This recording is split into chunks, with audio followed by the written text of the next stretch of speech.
Setiap perkataan merupakan doa untuk kita. Orang baik pastilah perkataannya positif. Begitu pula orang yang buruk, perkataannya biasanya selaras dengan perkataan buruk dan negatif pula. Perkataan juga mencerminkan pendidikan dan kualitas seseorang.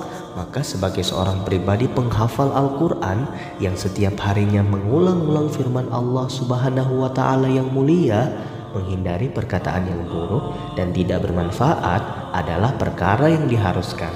Allah Subhanahu wa Ta'ala berfirman di dalam surah Al-Baqarah ayat 83, wa qulu linnasi husna, dan berkatalah kepada manusia dengan perkataan yang baik-baik. Juga Rasulullah SAW bersabda di dalam hadis Muslim nomor 222, "Man kana yu'minu billahi wal yaumil akhir falyaqul khairan aw liyasmut."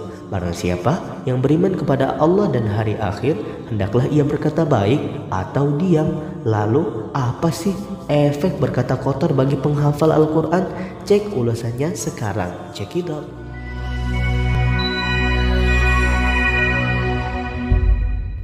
Setiap perkataan memiliki frekuensi khusus, bisa positif, bisa juga negatif. Seseorang yang setiap harinya keluar darinya perkataan kotor, frekuensinya pastilah negatif, yang tentu semakin jauh ia pada kebaikan, semakin tidak mungkin pula ia menjadi penghafal Al-Quran yang sejati. Al-Quran itu perkataan paling mulia di dunia.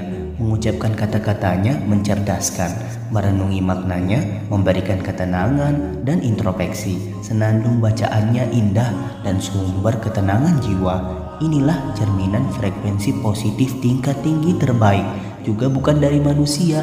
Sebagaimana ketika kita memperbanyak kata positif dalam diri, akan meningkatkan mood kita dalam menjalani kehidupan. Namun apa jadinya ada seorang penghafal Al-Quran perkataannya kotor, jorok, bahkan buruk? Bagaimana pengaruh untuknya? Tentu perkataan yang buruk sangat berpengaruh untuk hafalannya. Ini tanda bahwa ketika membaca Al-Quran dan menghafalnya tidak menghadirkan hati, sehingga hatinya tetaplah busuk dan tak terbersihkan.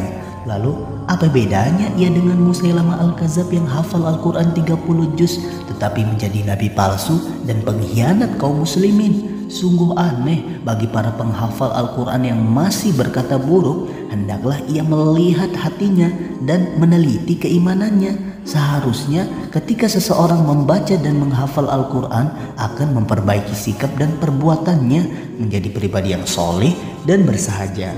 Maka jika ada seseorang pembaca Al-Quran perkataannya rendah, buruk, tidak berkualitas, hatinya perlu diperiksa, servonya perlu dibenahi. Apakah ia telah menghadirkan jiwa dan raganya dengan baik? Jangan sampai kita hanya membaca-baca perkataan baik, menghafal perkataan mulia, namun sifat kita belum berubah. Apa bedanya dengan golongan yang menghafal Al-Quran tapi tidak berniat memperbaharui sifat dan budi pekertinya? Ya Allah, ya Tuhan kami, jadikanlah bacaan Al-Quran kami memperbaiki sifat dan budi pekerti terpuji. Jadikanlah kami mulia dengan kalam-Kalam-Mu.